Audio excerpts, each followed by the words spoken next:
bem com vocês? Estamos iniciando mais uma aula aqui no nosso ambiente virtual de aprendizagem. Estamos via EAD. É necessário ainda, né? Todos vocês devem estar em casa também. É um momento bastante delicado, mas é um momento de aprendizado. Nós vamos dar continuidade ao que nós vimos na aula passada. Lembra que nós estamos na apostila 12 e nós estamos trabalhando com questões ambientais. Então, nós vimos anteriormente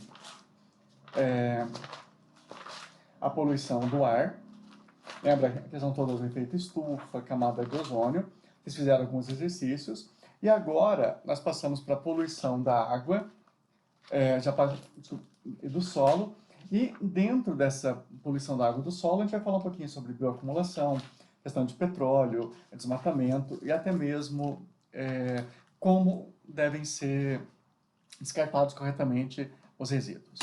Então, para iniciar o nosso primeiro momento dessa aula, a gente vai falar sobre eutrofização. Nessa aula, você deve lembrar que eutrofização vem de eu, que é verdadeiro, e trofos, que é alimento. Então, basicamente, a gente teria o quê? A colocação de alimento em um determinado ambiente. A gente vai ver um pequeno vídeo sobre isso e já voltamos. No Rio de Janeiro, representantes da Companhia Estadual de Águas e Esgotos, a SEDAI, prometeram água sem geosmina até a semana que vem. A substância deixa cheiro e gosto de terra na boca, mas, segundo a companhia, não oferece riscos à saúde. Em várias regiões do Rio, a água passou a chegar para os consumidores com cor, cheiro e gosto incomuns. Depois que o marido da Ana Paula se sentiu mal, ela passou a comprar para consumir somente água mineral, produto que ficou mais caro e raro. Só não tive tanto problema até semana passada porque meu marido tem um amigo que é dono do estabelecimento e começou a nos fornecer. Só que a partir dessa semana até esse fornecedor está com dificuldade. Entendeu? Ontem só conseguiu a garrafinha pequena. A Companhia de Águas e Esgotos do Estado do Rio, a SEDAI, esclareceu que a alteração na água foi causada pela geosmina, substância produzida pelas algas nos mananciais. Ainda não é possível dizer quando o fornecimento vai ser normalizado na torneira do consumidor. Isso depende da capacidade de armazenamento em cisternas e caixas d'água. A companhia reafirmou que a geosmina não faz mal à saúde. O Ministério Público cobrou informações sobre a qualidade da água. A companhia afirmou que disponibilizou na internet os laudos dos estudos. Pelo Twitter, o governador Wilson Witzel considerou inadmissíveis os transtornos sofridos pela população e determinou a apuração rigorosa, tanto da qualidade da água quanto dos processos de gestão da companhia. Nós vamos ter equipamento de produção para que na hora que a geosmina vai acontecer, ela vê agora, pode vir de novo, daqui a 3 meses, 1 ano, 6 meses, sei lá, ela pode vir de novo. Então pode demorar também muito tempo para vir. Tá? A gente vai estar sempre preparado para não acontecer mais a água com gosto de terra. Quem sofre com o problema reclama da demora para uma solução definitiva. Você passou a comprar água, você não tinha esse gasto. Se ele conseguir materializar, comprovar que comprou água e, portanto, guarde as notinhas, ele pode pedir esse dinheiro de volta. E os órgãos de defesa do consumidor, tipo PROCON, Defensoria Pública, juizados especiais, estão aí para atender a população, porque o serviço de fornecimento de água tem que ser adequado. Como vocês viram no vídeo, algumas substâncias produzidas pelas algas estavam deixando um sabor de terra. Tanto por isso que o prefixo da substância começava com gel, que vem de terra, ela deixava com sabor e também deixava com cheiro de terra. Disseram que não faz mal, beleza, mas imagine que não deve ser nem um pouco agradável você tomar uma água que tem gosto e cheiro de terra. Então, quando eu penso na eutrofização, o que vai acontecer? No primeiro momento, eu posso ter aqui, veja, o esgoto, e do esgoto saindo matéria orgânica. Essa matéria orgânica, tanto de banheiro, matéria orgânica da pia da cozinha e assim por diante, isso acaba caindo. No primeiro momento, as algas vão acabar comendo essa matéria e vão crescendo. Não somente algas, bactérias também podem fazer isso. O problema é que se isso começar a crescer de forma muito descontrolada, eu posso levar à morte dessas bactérias e dessas algas que são autotróficas, porque começa a faltar oxigênio, e começam a surgir, então, bactérias anaeróbias. Surgindo bactérias anaeróbias, elas vão não apenas decompor, como vão levar à formação de substâncias que têm um cheiro extremamente desagradável. Então, A eutrofização é um processo até natural. Ela ocorre, por exemplo, também com a chegada de matéria orgânica num rio devido à chuva. Então, imagine, o rio vai trazendo a matéria orgânica para dentro do mar, para dentro de um lago, e no caso do lago não viria do rio, viria do que está em volta, levando então a esse processo de eutrofização. Quando esse processo ele foge do controle, digamos assim, ele passa a ser algo bastante negativo. Um outro processo importante da gente ver é um processo chamado bioacumulação. Bio vem de vida, acumulação de acumular substâncias por seres vivos. A gente também tem um pequeno vídeo sobre isso para vocês entenderem um pouco mais e já voltamos ao conteúdo.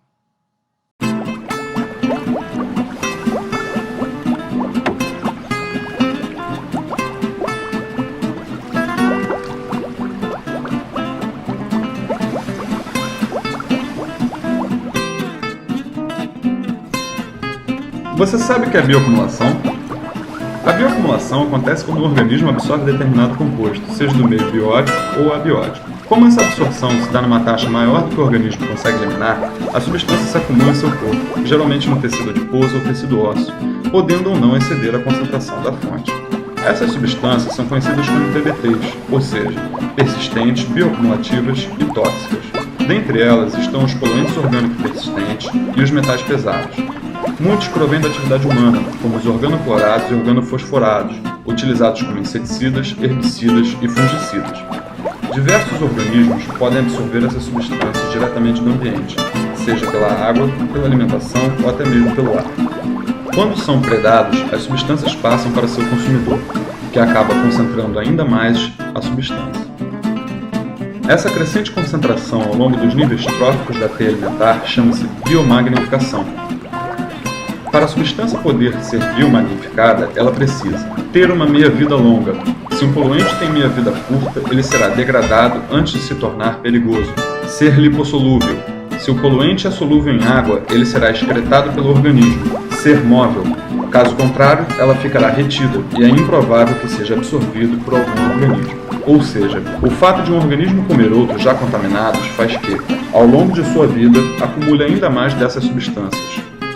Assim, a cada nível trófico, a substância aparece em maior concentração do que no nível anterior.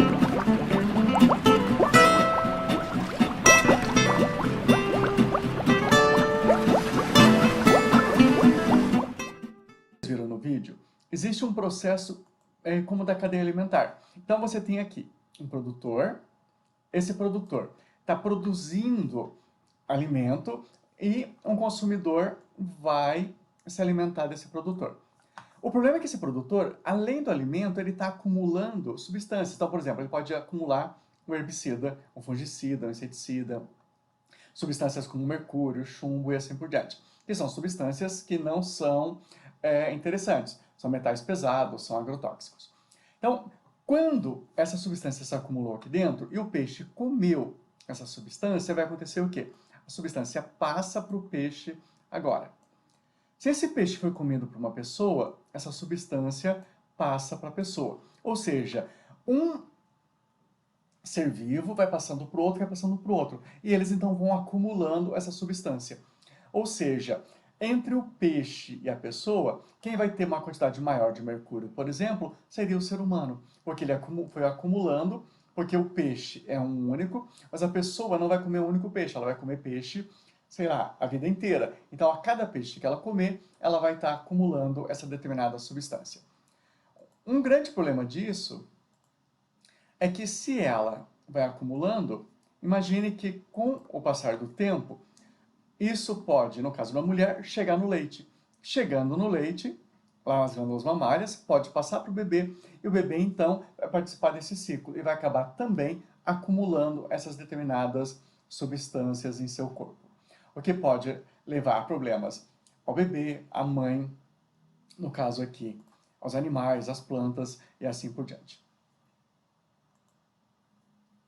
Derramamento de petróleo é bastante complicado, é um processo complexo. A gente vai ver um vídeo sobre isso, falando sobre o caso recente, que todos conhecem, e logo em seguida a gente discute um pouco mais teoricamente.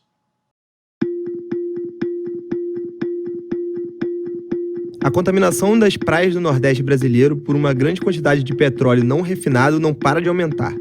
Vários pontos contaminados já foram descobertos por moradores e autoridades. A estimativa é de que mais de 600 toneladas de óleo cru tenham sido despejadas na água desde o início de setembro, quando as primeiras manchas apareceram, mudando o cenário de praias paradisíacas para imagens como essa.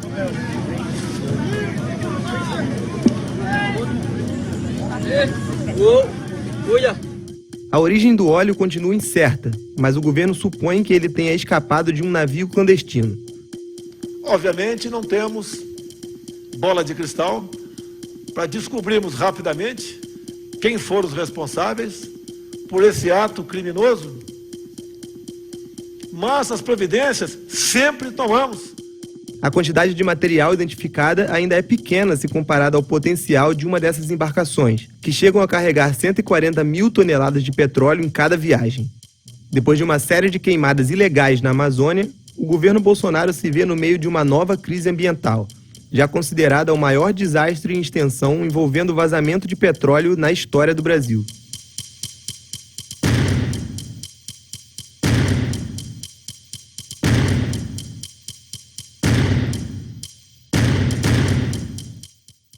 O óleo se espalhou por mais de 2.000 quilômetros da costa nordeste. Já foi visto em 9 estados e em pelo menos 200 municípios. Zonas de mangue e recifes de corais foram diretamente afetadas pelo vazamento. Uma vez sujas, essas áreas se tornam praticamente impossíveis de limpar. Segundo especialistas, a recuperação natural pode levar décadas. O derramamento de óleo vem em uma péssima hora, é um pior ano para os recifes de coral do Brasil, porque são 2 impactos muito graves no mesmo ano. A gente teve uma temperatura por 3 meses elevada, que levou a mortalidade pela primeira vez no Brasil de uma das espécies mais importantes, uma das 3 mais importantes construtoras. E ao mesmo tempo, quando eles vinham se recuperando desse impacto super forte no primeiro semestre, recebem essa quantidade enorme de óleo que a gente já sabe que é tóxico para os corais. A COP fez um mapeamento, né? A Marinha também tem trabalhado nisso, é uma área bem distante do litoral da costa brasileira, né? Que seria compreendido algo entre 400 e 700 quilômetros, né? No meio do Atlântico, né? Em águas internacionais. Mas ainda assim é uma área bastante grande, com um intenso tráfego de navios cargueiros, né? Navios petroleiros por ali. A gente está falando de navios legais, né? E a hipótese que tem sido trabalhada com maior probabilidade é que seja um navio clandestino, né? E navios clandestinos não têm rota informada. Então, e saber que navio foi esse é importante, não é só uma questão de criminalização, até porque na questão se for um navio pirata, é muito difícil você fazer o Brasil ser ressarcido pelos seus prejuízos, mas principalmente para saber quanto óleo vazou, a gente não sabe até hoje qual o tamanho desse derrame, a gente sabe que ele entrou na corrente sul equatorial que jogou ele para o litoral, e uma vez no litoral, ele segue ali a deriva em função dos ventos, para que os cientistas possam monitorar melhor isso, né? A gente precisa saber o quanto e de onde veio esse óleo. Isso, por enquanto, né, ainda é muito vago. A Justiça Federal de Sergipe determinou que a União e o IBAMA implantem barreiras de proteção nas entradas de rios para frear a contaminação.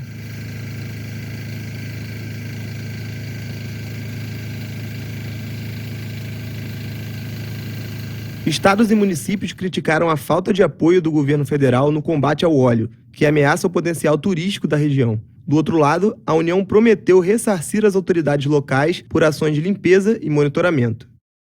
A principal frente de limpeza das praias contaminadas tem sido a atuação de grupos voluntários, mobilizados pelo WhatsApp. São moradores de diferentes regiões que trocam informações sobre a chegada do óleo em novas localidades ou o reaparecimento dele em regiões que já haviam sido limpas. Um trabalho feito instintivamente e sem proteção.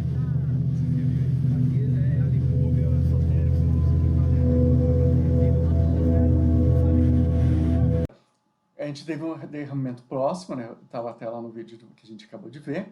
Então, quando eu penso nisso, o que vai acontecer? Formação de películas. Então, o petróleo pode ficar em cima da água, impedindo a entrada de luz. Lembra da imagem do lago anteriormente? Se não entrar luz, não tem fotossíntese. Não tendo fotossíntese, você mata produtor e, consequentemente, mata consumidor primário, secundário e assim por diante. Outra coisa importante é que ele pode entrar nas brânquias e também em penas. No caso de brânquias, o animal deixa de respirar e acaba morrendo, e nas penas, as aves elas não vão conseguir mais regular a temperatura do corpo, também podendo levar à morte, no caso por hipotermia. Ele pode levar à perda de biodiversidade, lembra, por exemplo, dos manguezais. Os manguezais estão ao lado do mar, lembra que aquela região tem mar e água doce, e se você mata plantas ali no manguezal, é a mesma coisa. Você matou o produtor, vai matar o consumidor, por exemplo, um caranguejo. Ou matou o caranguejo. O caranguejo é comido por outros animais. Então você vai criando um processo em cadeia, dentro dessa cadeia alimentar, destruindo a cadeia alimentar e também diversas teias alimentares. E ainda você pode levar um processo de problemas socioambientais. Se a praia está contaminada, os pescadores não vão poder pescar, não vão poder sair com turistas para passeio, os turistas não vão mais para aquelas praias, levando a problemas ambientais e problemas econômicos. Como já falei, isso nós vamos chamar então de problemas socioambientais. O desmatamento a gente já viu um pouquinho no vídeo anterior, mas o desmatamento ele provoca uma série de problemas que acho que todo mundo sabe, como a questão de erosão, assoreamento de rios e lagos, desertificação, alteração do ciclo de água e perda de biodiversidade.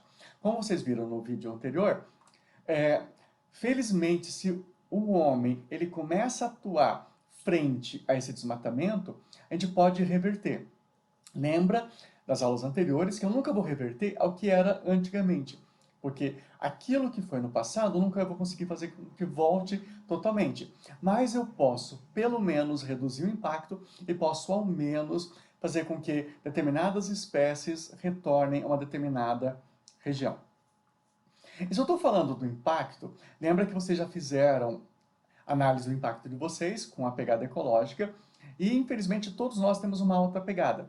Algumas pessoas têm uma pegada um pouco maior, outras um pouco menor, mas todos nós temos.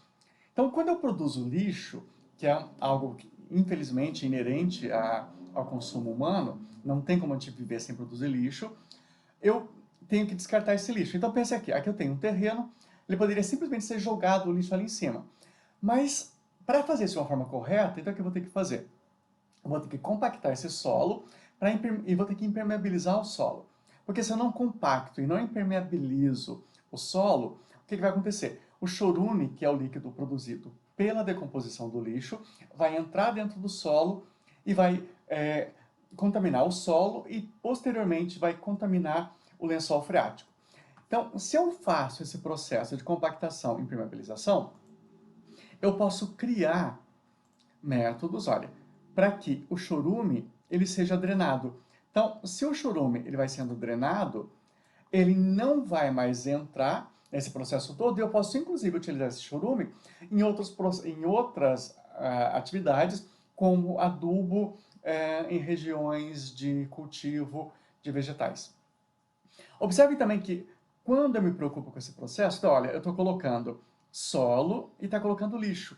Depois, novamente, o processo todo. Solo, lixo, compacta, solo, lixo, compacta.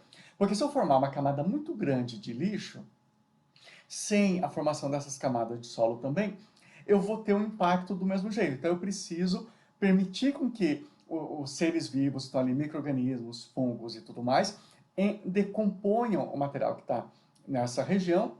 Então, eu preciso formar essas camadas. Lembra que esse processo de decomposição também vai formar gases como metano. Então, eu preciso recolher esses gases. Esses gases, às vezes, são queimados, às vezes, eles são reaproveitados para combustível, como biocombustível, que é uma coisa bastante interessante. E com o passar do tempo, quando isso aqui atingir o máximo que eu posso dentro dessa área, o que eu vou fazer então? Essa área vai poder ter a vegetação recomposta, então eu posso plantar algumas coisas na região, ou simplesmente esperar com o tempo que surjam ali as pioneiras e assim por diante, até chegar à comunidade de clímax. Então veja que, tendo esse processo, eu consigo efetivamente descartar aquele lixo sem provocar ainda maiores impactos ambientais. Vai ter um impacto? Com certeza vai. Mas o que eu estou fazendo é uma minimização desse impacto. Na semana que vem, nós continuamos com o nosso trabalho. Não esqueçam de finalizar as trilhas de atividades e nos vemos em breve. Uma boa semana para todos, para todas. Até a próxima.